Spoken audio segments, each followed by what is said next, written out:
ఆ? అని చెప్తాను 109వ కీర్తన. అవన్నీ చెప్పకముందు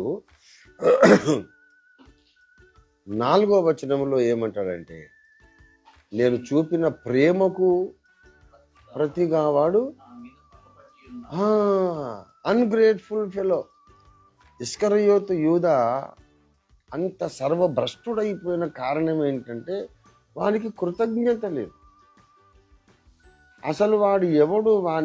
వానికి ఏం పరపతి ఉన్నది? వాడికి ఏమో రెప్యుటేషన్ ఉన్నది? వాడిని పిలిచాడు, రారా నువ్వు నా సేవకురా అని చెప్పి వాడిని అపోస్తలుణ్ణి చేసి వాడిని ఎంతో నమ్మకమైన వానిగా ఎంచి వాడిని ఆనర్ చేసి ఫైనాన్షియల్ అఫైర్స్ నువ్వు చూసుకోవాలని వానికి అప్పగించడం ఎంత ఆనర్ అది.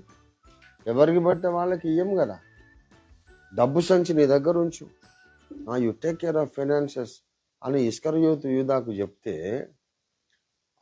వాడు అంత ఇంపార్టెంట్ పొజిషన్కు దేవుడు తీసుకొస్తే, అయ్యా నేను ఎంతటి వాడిని, ఊరు పేరు లేనోడిని నేను తీసుకొచ్చి ఇంత ప్రామినెంట్ పొజిషన్కు తెచ్చా, నీకు స్తోత్రం వేసయ్యా అనే హార్ట్ వాడి లోపల వెళ్ళిపోయింది. లేదు, ఆ ప్రేమకు ప్రతిగా వాడు పగ పెంచుకున్నాడు.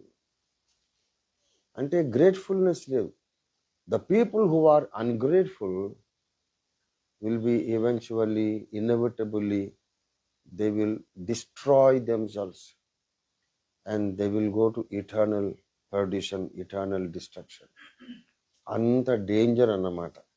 అందుకే అన్నాడు, యెహోవా చేసిన ఉపకారములలో దేనిని మరొక నా ప్రాణమా యెహోవాను సన్నుతించు, నా అంతరంగములో ఉన్న సమస్తమా ఆయన పరిశుద్ధ నామాన్ని సన్నుతించు.